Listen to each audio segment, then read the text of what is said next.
आज हम इस लोकसभा चुनाव के लिए केजरीवाल की 10 गारंटियों का ऐलान करने जा रहे हैं।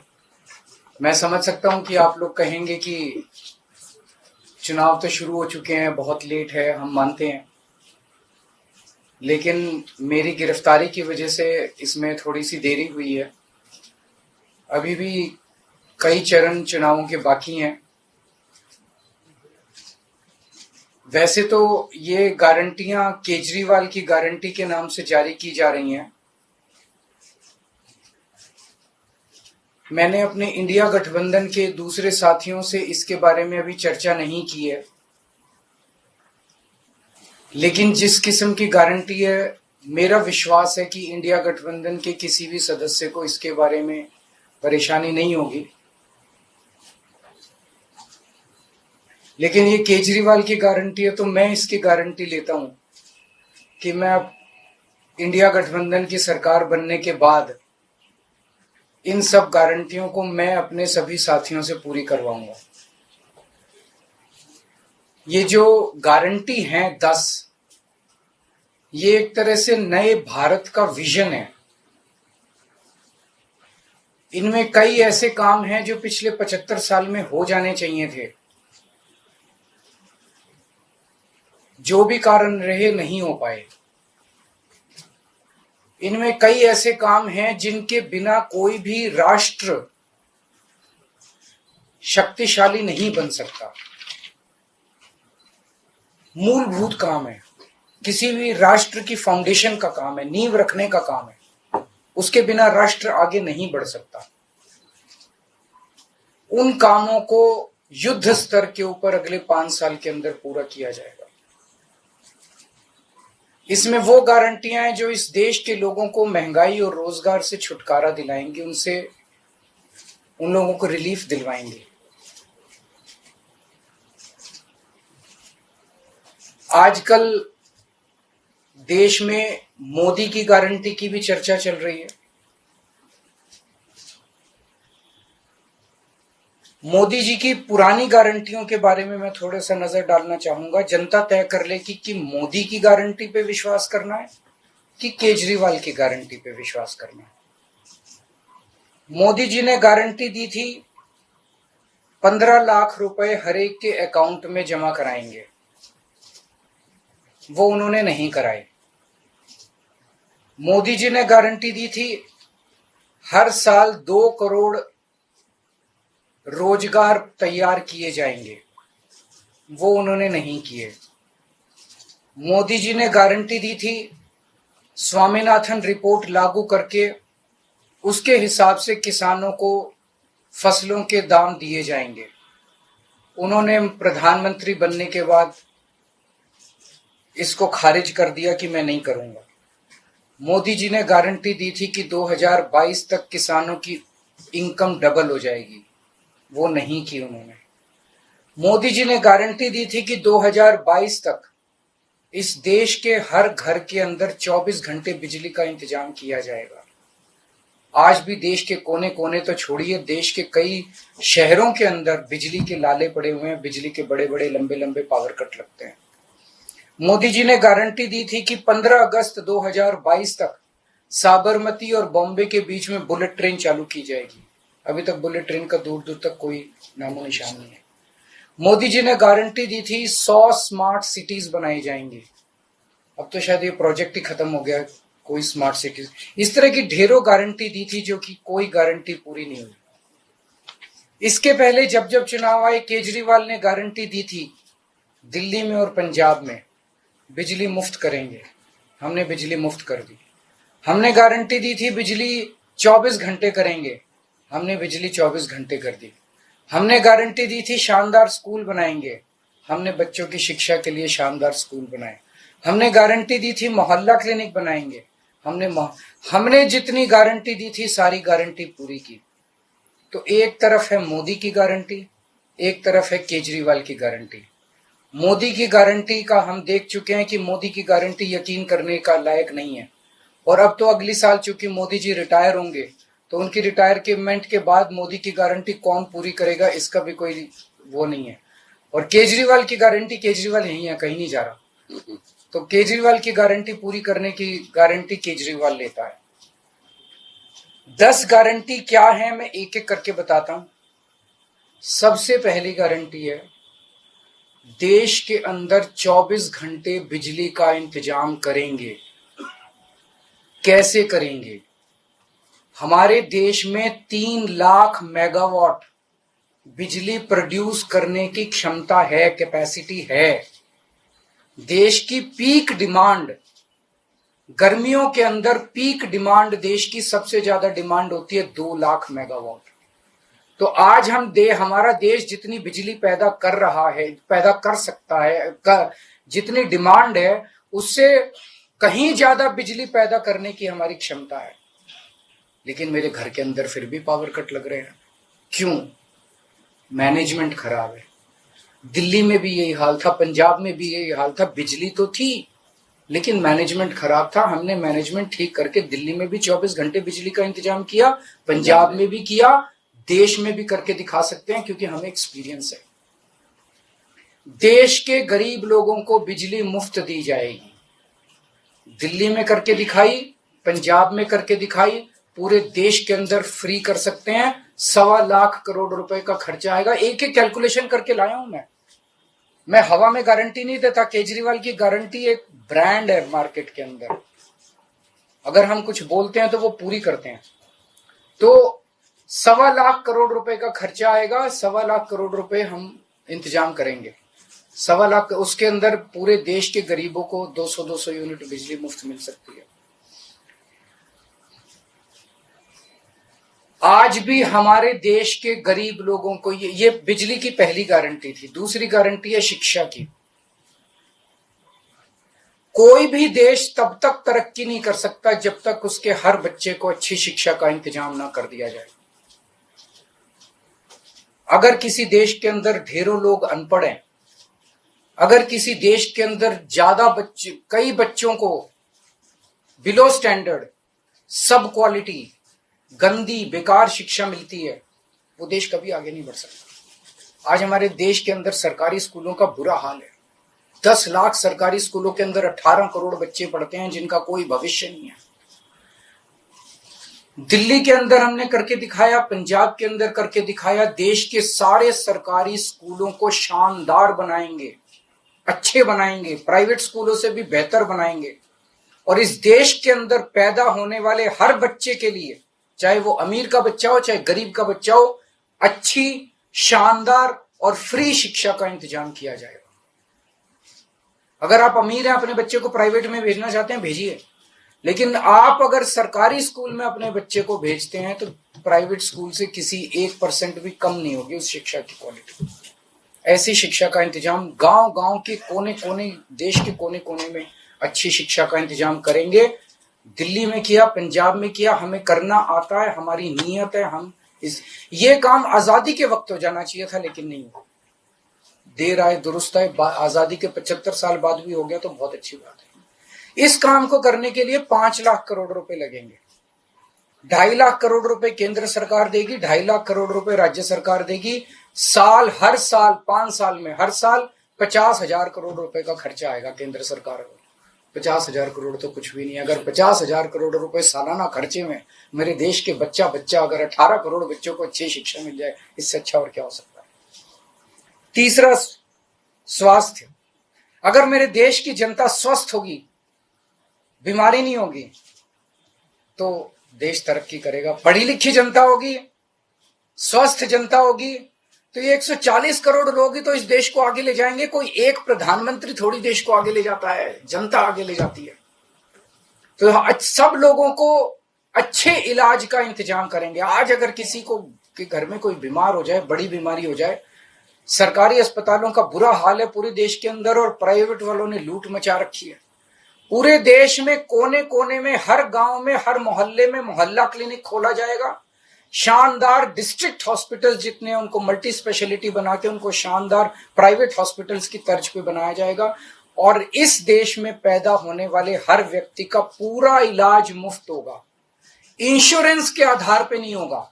ये बहुत बड़ा स्कैम है। जितनी सरकारी राज्य सरकारें, केंद्र सरकार इंश्योरेंस आधारित जो स्कीम बनाती हैं, ये सब बहुत स्कैम है इंश्योरेंस कंपनीज के साथ।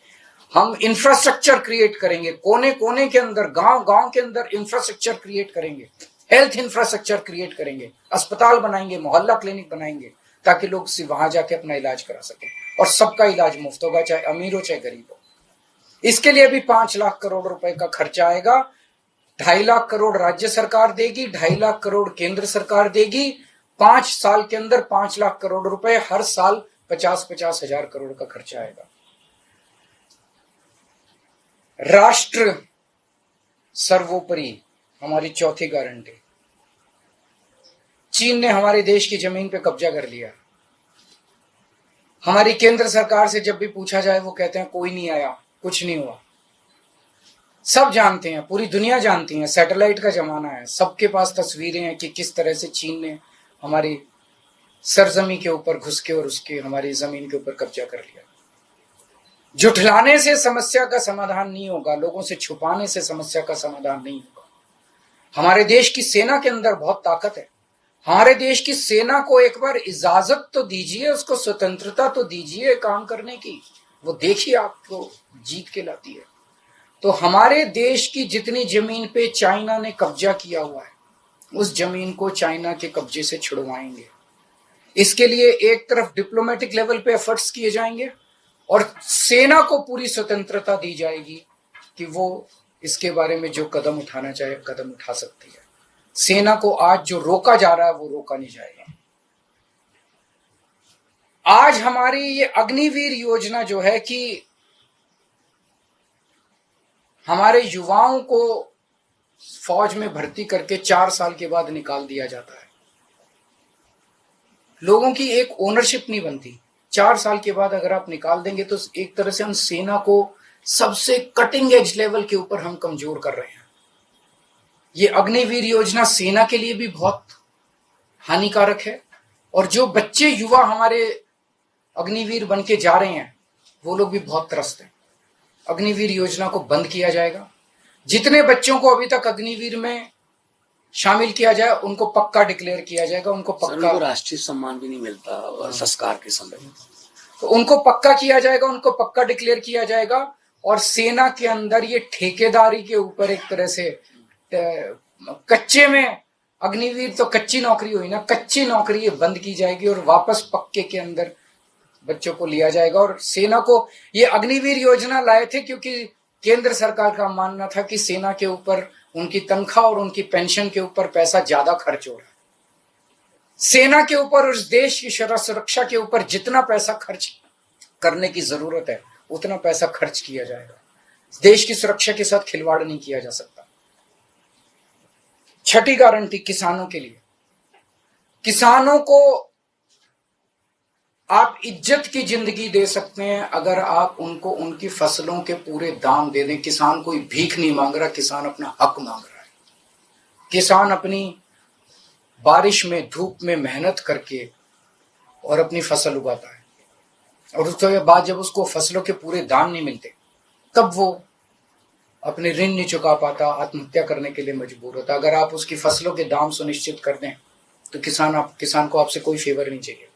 स्वामीनाथन रिपोर्ट के आधार के ऊपर किसानों को उनकी फसलों के पूरे, सभी फसलों के पूरे दाम, एमएसपी के आधार पर पूरे दाम दिलवाए जाएंगे। 7वीं गारंटी, दिल्ली को पूर्ण राज्य का दर्जा दिलवाया जाएगा, जो दिल्ली वासियों का कई दशकों से दिल्ली के लोगों का हक है। बेरोजगारी, आज पूरे देश का युवा बेरोजगारी से त्रस्त है। इसके लिए हमने बहुत डिटेल्ड प्लानिंग की है। हमारे मंत्रियों ने, हमारी टीम ने बैठ के, सब लोगों ने बैठ के, कि 1 साल के अंदर 2 करोड़ रोजगार का इंतजाम किया जाएगा ताकि हमारे युवकों को बेरोजगारी से निकाला जा सके। ये प्रोडक्टिव और इफेक्टिव एम्प्लॉयमेंट होगी। भ्रष्टाचार, बीजेपी की वॉशिंग मशीन को चौराहे के ऊपर खड़ा करके तोड़ा जाएगा। बीजेपी की वॉशिंग मशीन इस देश का भ्रष्टाचार का सबसे बड़ा कारण है। सबसे बड़ा सोर्स जो है वो बीजेपी की वॉशिंग मशीन है। ईमानदार लोगों को जेल भेजने और बेईमानों को संरक्षण देने की आज जो मौजूदा व्यवस्था है, इस व्यवस्था को समाप्त किया जाएगा। दिल्ली और पंजाब में जिस तरह से हमने भ्रष्टाचार पे दोनों लेवल पे, छोटे लेवल का भ्रष्टाचार और बड़े लेवल का भ्रष्टाचार, हमने जो वार किया है, उसी लेवल पे इफेक्टिव तरीके से पूरे देश को भ्रष्टाचार से निजात दिलवाई जाएगी। और 10वीं और आखिरी गारंटी व्यापारियों के लिए, अगर किसी देश के अंदर व्यापारी और उद्योगपति खुल के व्यापार नहीं कर सकते, अपने व्यापार को नहीं बढ़ा सकते, तो वो देश कभी तरक्की नहीं कर सकता। उस देश के अंदर कभी जॉब्स पैदा नहीं हो सकते। और ये डेटा बताता है कि पिछले 8-10 साल के अंदर इस देश के 12 लाख हाई नेटवर्थ इंडिविजुअल्स, बड़े बड़े अमीर लोग इस देश के अंदर व्यापार और उद्योग बंद करके विदेशों में चले गए हैं, क्योंकि इस देश के अंदर आतंक मचा रखा है सरकार, केंद्र सरकार ने, उन लोगों को डराने का, धमकाने का। जीएसटी को पीएमएलए से बाहर किया जाएगा, जीएसटी का सरलीकरण किया जाएगा, सारी प्रशासनिक और लीगल व्यवस्थाओं को सरलीकरण किया जाएगा, और एक ऐसी व्यवस्था की जाएगी कि अगर इस देश के अंदर कोई सही तरीके से व्यापार करना चाहे तो वह व्यापार कर भी सकता है, उद्योग खोल भी सकता है, ज्यादा परमिशंस की जरूरत नहीं होगी, और बड़े स्तर के ऊपर हम व्यापार को और उद्योग को, हमारा टारगेट चाइना को पीछे छोड़ना है, जो आज इस दुनिया के अंदर इसमें व्यापार में और उद्योग में और प्रोडक्शन में बहुत आगे है। हमारा कंपटीशन उनके साथ है। तो इसके लिए सभी व्यापारियों को, उद्योगपतियों को आगे बढ़ने का मौका दिया जाएगा। ये हम लोगों की 10 गारंटी है और मजबूत गारंटी है, और मैं समझता हूं कि देश को इन सब उससे तरक्की मिलेगी। अगर आपके कोई प्रश्न है तो। वॉशिंग मशीन वाली बात कही, तो क्या इसका मतलब है कि जो कार्रवाई हो रही है वैसी कार्रवाई आप लोग नहीं, हम कह रहे हैं वॉशिंग मशीन तोड़ेंगे। हम ये कह रहे हैं कि आज ईमानदार लोगों को पकड़ पकड़ के जेल भेजा जा रहा है, बेईमानों को वो अपनी पार्टी में शामिल करके संरक्षण देते हैं और उनको ईडी और सीबीआई के केस, ये व्यवस्था बंद की जाएगी। जो असली बेईमान है, जिन्होंने असली में बेईमानी की है, उन लोगों को पकड़ा जाएगा। इस तरह से पॉलिटिकल तरीके से विक्टिमाइजेशन बंद किया जाएगा। प्रधानमंत्री को लेकर जो बात की, उसमें गृह मंत्री का बयान है, उन्होंने कहा कि जो भारत भाजपा के कानून में ऐसी बात नहीं लिखी हुई है और देश भर के लोग चाहते हैं उत्तर से दक्षिण तक कि नरेंद्र मोदी। देखिए, कल मैंने बोला था कि मैंने क्या बोला था, 2014 में प्रधानमंत्री जी ने खुद ने कानून बनाया था, अपने नियम बनाए थे बीजेपी के लिए कि 75 साल की उम्र होने पे भारतीय जनता पार्टी के अंदर उनको भारतीय जनता पार्टी अपने किसी भी नेता को किसी तरह की कोई जिम्मेदारी नहीं देगी और उनको रिटायर किया जाएगा। उस नियम के आधार पे आडवाणी जी को रिटायर किया गया, मुरली मनोहर जोशी जी को रिटायर किया गया, सुमित्रा महाजन जी को रिटायर किया गया, यशवंत सिन्हा जी को रिटायर किया गया, रीता बहुगुणा जोशी जी को रिटायर किया गया, संतोष गंगवार जी को, कई लोगों को रिटायर किया गया, यशवंत सिन्हा जी को रिटायर किया गया।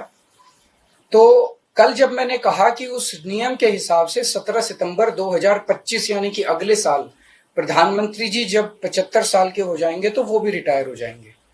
जब मैंने ऐसे कहा तो कल मैंने देखा कि बीजेपी के बहुत सारे नेताओं ने ये कहा कि वो नियम 75 साल वाला मोदी जी के ऊपर लागू नहीं होता। तो मैं समझता हूं कि जब भी ऐसा कुछ होता है, जब किसी पार्टी के सबसे बड़े नेता के ऊपर कोई टिप्पणी की जाती है तो जाहिर तौर पे उनकी पार्टी के लोग उनको उनके समर्थन में बोलते हैं। लेकिन मैं समझता हूं कि प्रधानमंत्री जी ने कुछ नहीं बोला अभी।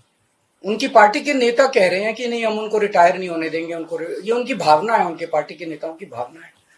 प्रधानमंत्री जी ने जो नियम बनाया जिसके तहत आडवाणी जी को रिटायर किया गया, मैं समझता हूं कि प्रधानमंत्री जी किसी भी हालत में उस नियम को अपने ऊपर लागू होने से नहीं रोकेंगे। वो ऐसा नहीं कहेंगे कि जिस नियम में आडवाणी जी रिटायर हुए मैं उस नियम पे अपने ऊपर नहीं, या तो प्रधानमंत्री जी कह दें कि वो नियम अब मेरे ऊपर लागू नहीं होगा, आडवाणी जी के लिए बनाया था वो, या तो वो कह दे। लेकिन मैं नहीं समझता कि प्रधानमंत्री जी ऐसा कहेंगे। तो जाहिर तौर पे बाकी नेता सारे सपोर्ट कर रहे हैं उनको, लेकिन प्रधानमंत्री जी तो रिटायर होंगे। वो ऐसा, मेरी गुजारिश ये है कि प्रधानमंत्री जी ये बता दें कि उनका सक्सेसर कौन होगा, नहीं तो आपस में मारकाट मचेगी उनके अंदर। दूसरी चीज, एक और चीज है, कल मैंने जो कहा कि 1 लीडर 1 नेशन का जो 1 नेशन वन लीडर का जो उनका वो आइडिया चल रहा है, उसके तहत एक तरफ वो विपक्ष के सारे नेताओं को जेल भेज रहे हैं और अपनी सारी पार्टी के सारे नेताओं की राजनीति खत्म कर रहे हैं। शिवराज सिंह चौहान जी की, वसुंधरा राजे की, डॉक्टर रमन सिंह को राजनीति से गायब खत्म कर दिया, खट्टर साहब को कर दिया। और अब जब मैंने जनता से पूछा, सारी जनता बोली योगी जी का अगला नंबर है। तो कल इनकी पार्टी के सारे नेताओं ने मोदी जी के लिए तो कहा कि मोदी जी पे 75 साल वाला लागू नहीं होगा, लेकिन एक भी नेता ने ये नहीं कहा कि योगी जी को नहीं हटाया जाएगा। तो एक तो ये पक्की हो गई पिछले 24 घंटे में बात कि अगले 2 महीने के अंदर योगी जी को उत्तर प्रदेश के सीएम से हटाया जा रहा है। इस देश के बच्चे बच्चे की जुबान पे ये था कि योगी जी को अगले 2 महीने में चुनाव जीतते ये लोग हटाएंगे। तो ये बात तो कल पक्की हो गई कि योगी जी को हटाया जा रहा है। सर, आपने अक्साई चीफ का नाम लिया पर यूके का नाम नहीं लिया, यूके पे क्या रणनीति रहेगी हमारी? बिल्कुल, वो हाँ इसका हिस्सा है, भारत का हिस्सा है, उसको भी वापस लेके रहेंगे। आप पीएम की गारंटी के सापेक्ष अपनी गारंटी लाए हैं, आपने अपने कुलीग्स से भी बात नहीं की? सबसे बात करके लाया हूं मैं। जो इंडिया अलायंस है आपको नहीं, मैं सहमत हूं, मैं उसके लिए माफी मांगता हूं। मैं इंडिया अलायंस के सभी पार्टनर से, क्योंकि समय कम था, चुनाव आधा बीत चुका है, मैं माफी मांगता हूं उनसे। लेकिन मैं समझता हूं कि स्कूल खोलने पे, अस्पताल खोलने पे उनको आपत्ति नहीं होनी चाहिए। और मैं समझता हूं उनसे जब मौका गारंटी है आपकी, तो क्या लगता है कि चुनाव बाद अगर इंडिया गठबंधन आता है तो आप भी पीएम पद के लिए ना, मैं पीएम पद में, लेकिन जो भी सरकार बनेगी उस सरकार से मैं करवा के लाऊंगा, मेरे पे भरोसा करो। Thank you. हाँ, एक रिलीज कर देते हैं।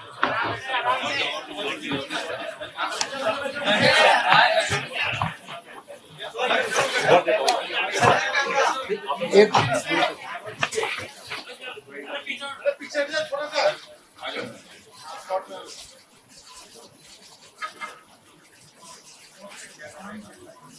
Thank you.